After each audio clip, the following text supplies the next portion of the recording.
Hello and welcome everyone. Great to be back for this weekly Q&A. April 14th, I'm giving everyone a few minutes to join us from the waiting room. I see that people are joining. Thank you so much for being here with us this week. And I'm sorry we couldn't meet last week. We were at the first in-person neurology meeting in 2 years, the American Academy of Neurology. So I'm so sorry we had to cancel this. But it's great to be here, and maybe we can go to the next slide, as I see now people have joined for the from the waiting room. And tonight it's really an honor and privilege to introduce Dr. Dave, the Vice President of Research at the ALS Association. We are so grateful for the association's support, really great support for this trial and so many other critical projects in ALS. And Dr. Dave has been kind enough to join us on multiple occasions on this webinar. We always love to hear from him. So the floor is yours. Thank you to Dr. Paganoni and the HEALEY trial team for inviting me. Next slide, please. So you could hit next slide. You know, there's a lot on this slide, so I just want to make sure that I walk through this so that you understand. But this is our research ecosystem. This is the research that's happening in ALS today. And so on the left side, you have the drug development piece. So this is where, if you start at the very left here, is the biology piece, the genetics, the environmental, the occupational risk. This is where you try to find out why ALS happens, what are the mechanisms, what are the targets, biological targets that we can go after.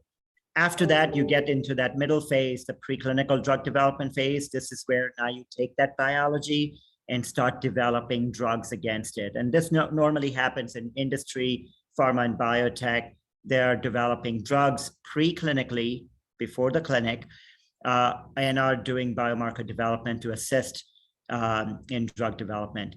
And once a drug is safe, it gets into the clinical phase, which is phase 1, phase 2, and phase 3.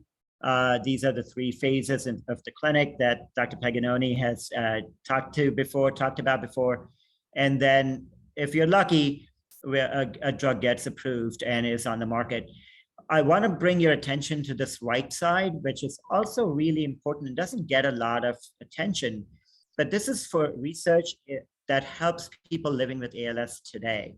This is what we call managing ALS, the research into assistive technology, or telehealth, telemedicine research, or research to measure family and caregiver burden, or surveys to get the patient voice integrated into research. And then underneath it all is the infrastructure piece. And this is really not the most sexy part of research, but it is very essential. This is where we collect specimens, where we collect data, where we train people. The ALS is a rare disease. We want to make sure that people are trained and are excited to stay in ALS research. And that piece is really important because it supports everything you see on the top here. And just as a next, please. The ALS Association supports this entire ecosystem. So our research spans all of these areas. At this point of time, and this changes day to day because projects open and projects close, we have 149 active projects across 10 different countries. And if you counted up the commitment to those 149 projects, it comes out to about $53 million. Next slide. And this is really my last slide, but my only slide, but you'll see why I went through this ecosystem for you.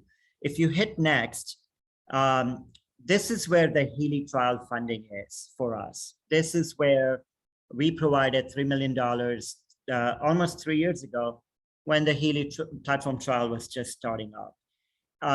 But besides that, the association, in regards to its goal of making ALS a livable disease, one of our priorities is a holistic strategy to increase number of clinical trials in ALS. So it's great that we have 40, 50 trials ongoing right now, but that's not enough. We know the failure rate in ALS. And so the more trials we have, the more shots on goal we're going to have. And so let me tell you how we are feeding the HEALEY trial pipeline.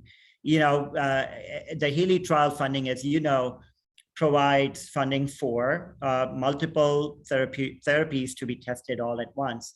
And we know that there's going to be a churn, right? There's going to be therapies entering the HEALEY trial, and there's going to be therapies that are going to be exiting the HEALEY trial because either they're not successful or they're successful and they're being taken into another phase of clinical trials. And so we want to make sure we keep feeding this pipeline. And the way we do this at the association is taking this holistic approach. So if you hit next, one thing we're doing is, we're looking back at this pipeline and saying, how do we foster this pipeline?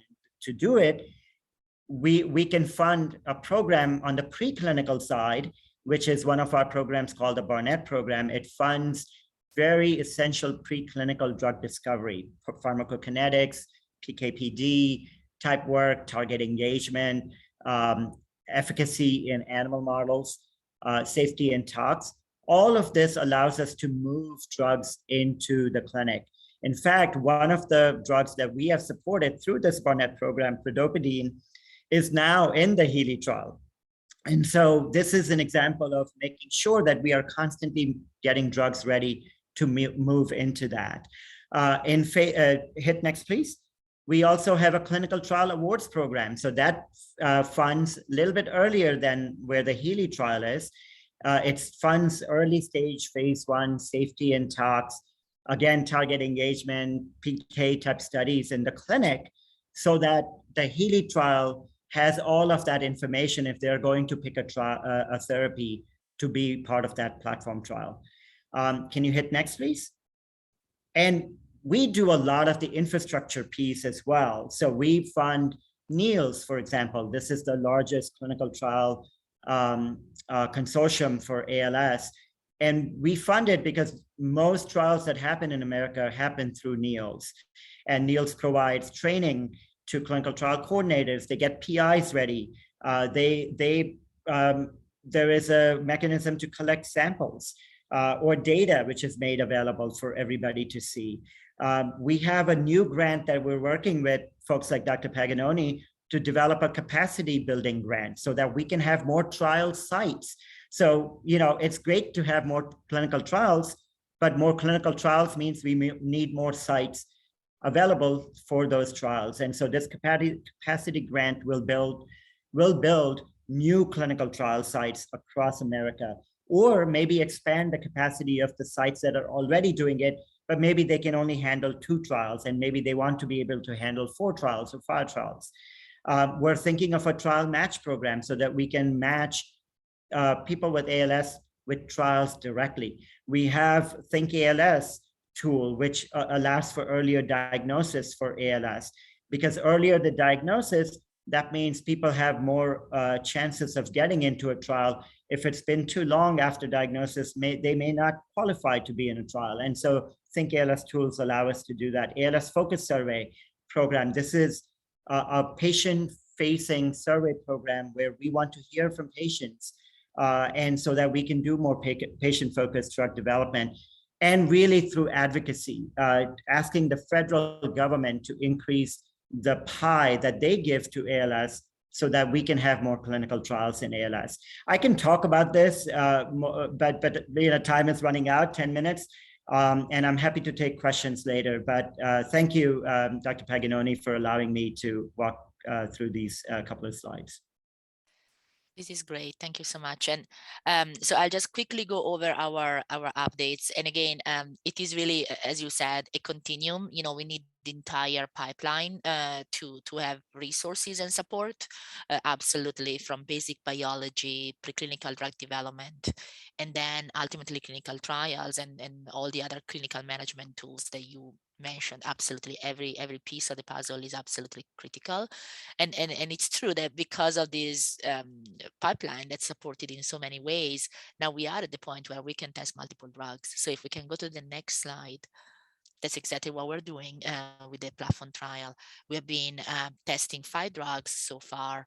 We are now designing the next couple of regimens, and right after this webinar, actually, we have an industry webinar where we are working, to collaborate with new partners for more applications. So again, this is sort of a never-ending process. We started 2022 by launching the 5th regiment, but really we are already thinking ahead about the next new regiments that again are possible because there is a rich pipeline. Next slide. And so we want to also give you answers and give you results. These are the rough timelines, but essentially the main message is that for the first few regiments, we will have results in different chunks. So you start from top line, kind of the main message of the regimen, and then you go into more details.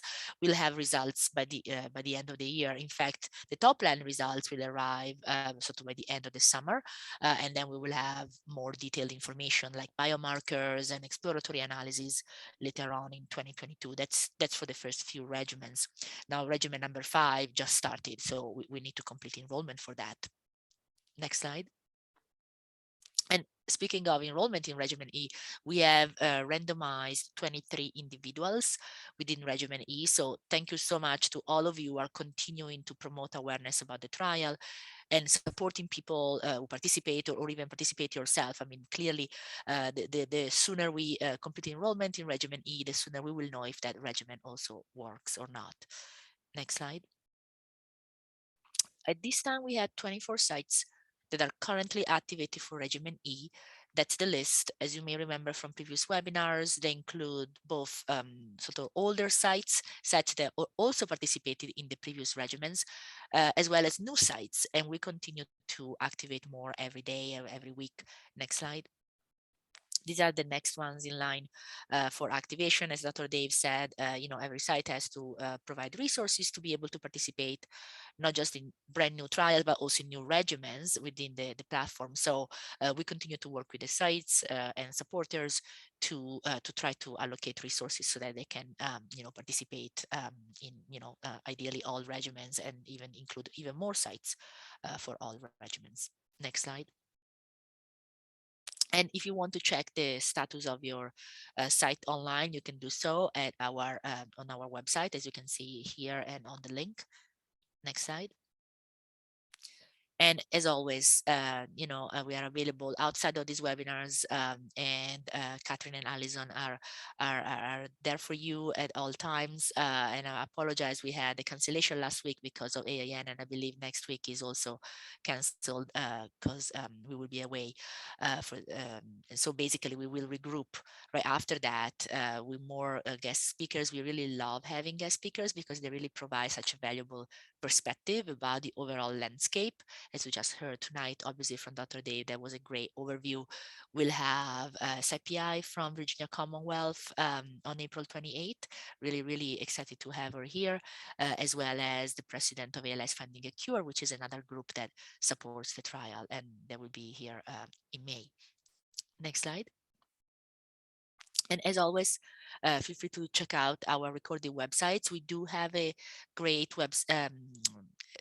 recorded webinars. We do have a great webinar on trials Regimen E, so you can always see that on our website, and always send us questions in advance, and we'll try to take them during these webinars. So speaking of questions, I think we can stop sharing the slides and feel free to add questions, and so we'll take them. One question is, for a patient who gains access to an investigational oral medication through expanded access, would that patient still be required to do tests like lumbar punctures? So if lumbar punctures were required for patients who enrolled in the regular clinical trial. So I think I can take that. So for expanded access, well, every protocol is different, but as a general comment, expanded access has as the primary goal to provide access to patients. And so generally complicated tests are generally not part of the expanded access. So at least for all the expanded access programs that I've been part of, there aren't lumbar punctures for the purposes of research included. So that would be not needed. One thing I want to mention is that there are some drugs that are delivered by lumbar puncture, such as tofersen or the oligonucleotide for SOD1 ALS. So in that case, the lumbar puncture is required for delivery of the drug, but that's a separate topic. All right. And maybe I don't know, Dr. Dave, if you want to add, help clarify kind of the difference between a clinical trial and EAP. There's a couple of questions again about that. And for example, one question is, if somebody is part of an expanded access program, can they enroll in a clinical trial? So maybe can you help us understand the difference between expanded access and clinical trials? Yeah, thank you. So a clinical trial is where you are in a sort of FDA approved trial for a particular investigation therapy. And you may, if it's a placebo-controlled trial, you may be in the placebo group or the therapy group. Expanded access is when you get access to that experimental therapy outside of that trial mechanism. And so, and this, this is a particularly important topic for our community, because when people don't get access, when people are not eligible to get into a clinical trial, they don't have access to experimental therapies. And so this is what the association worked with our other partner organizations to advocate for funding for expanded access. And so the question, Sabrina, I think you're asking, can someone be on expanded access and be in a clinical trial? Most likely no. So because if you're in a clinical trial for, say, therapy X, and you are on an expanded access therapy Y, then it will conflict or conflate the data that you are getting in a clinical trial. So most likely, if you're in a clinical trial, you would be asked to get off your expanded access therapy if you're taking that only because, then it would be difficult to know whether the effect you're seeing, or, good or bad effect, is that because of a combination, or is it just because of the drug that's being tested? Absolutely. In the trial? Yeah, absolutely. So essentially, expanded access and clinical trials are for two different groups of patients because they serve different purposes. And so people who participate in clinical trials are eligible for those, and that helps establish the effectiveness of the drug. People who are not eligible for clinical trials can participate in expanded access as they become more available. Unfortunately, right now they're not widely available, but we hope that that will change, and that will help with access and also contributing some safety data, but it is a different program. Speaking of that, how can one find out more about expanded access? For example, which expanded access is best for that patient, or more information in general? Yeah, and I think the best way to talk to about this is with your physician. The way the process is set up is that this is a very private and intimate decision between the person living with ALS and their physician, because that physician knows best what that person with ALS is going through. And so, the way it's set up by the FDA, and I think rightfully so, is that, the patient speaks with the physician sees if expanded access opportunities available from that company for a particular treatment, and then the physician acts or files for expanded access.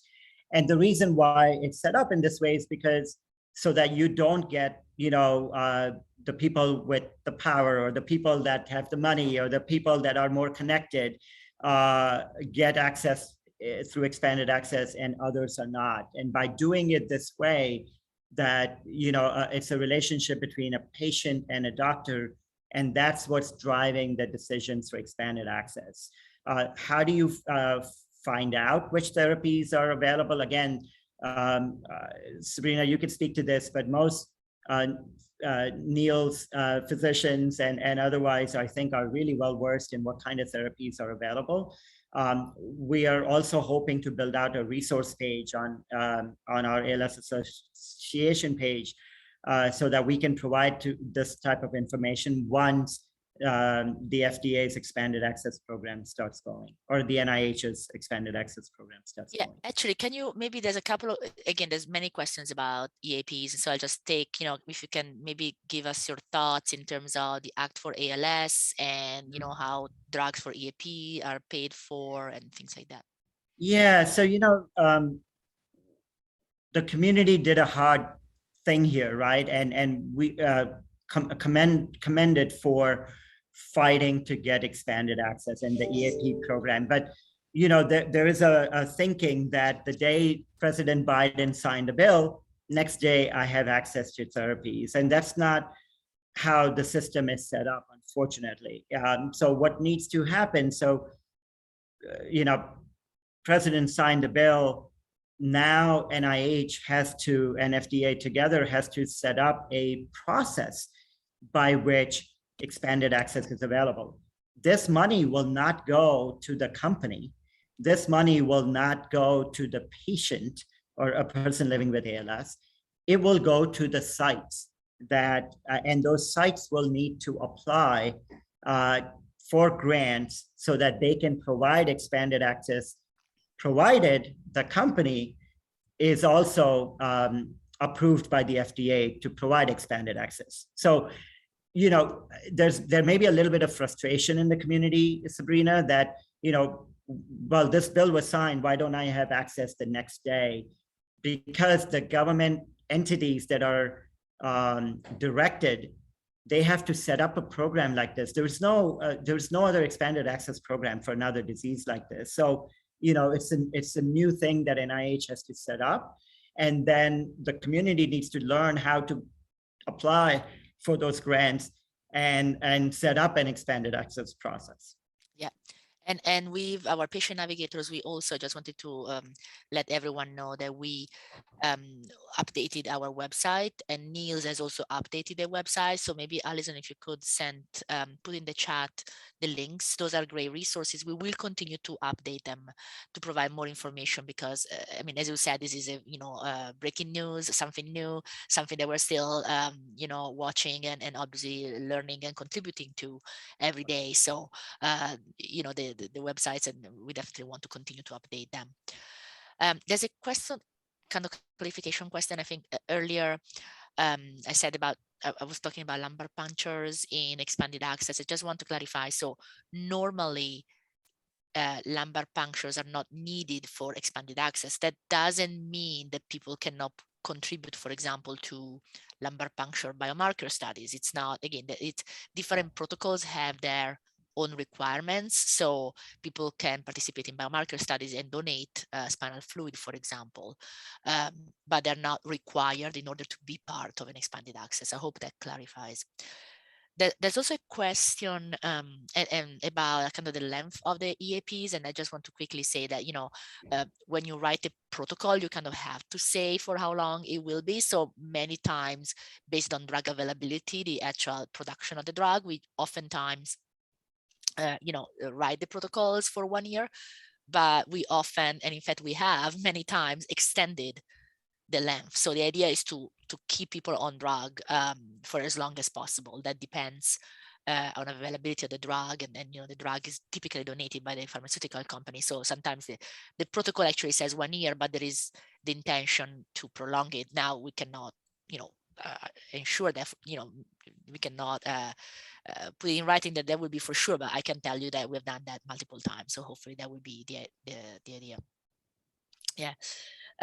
So there's somebody who follows our webinar said there was a webinar a few months ago where we spoke about sleep and non-invasive ventilation, and they wanted to provide the link. I don't know, Alison, if you remember. I had to say, I don't remember who spoke about that. So we can maybe take a note and we'll get back to you on that. So one question for you, Dr. Dave, since you're on, there's a specific question about the AMX 35 public meeting that happened Mhm. at the end of March, and there was your testimony that you submitted, I believe, disclosed that the grant that the ALS Association gave to Amylyx will be refunded at 150% of the Right, amount in the original grant if the drug is right. approved. And the question is this typical, customary? Please discuss that.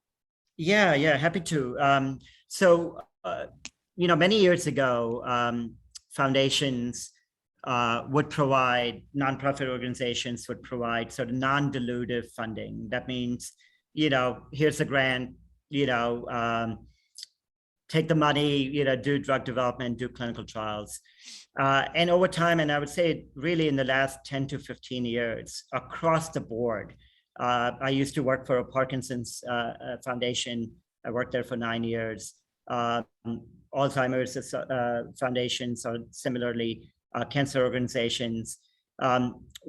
We all have in our contracts this repayment language. And the repayment really is, look, we are coming in and providing funding at a very risky stage of your drug development. It's the stage where we know that 90 to 95% drugs may not make it.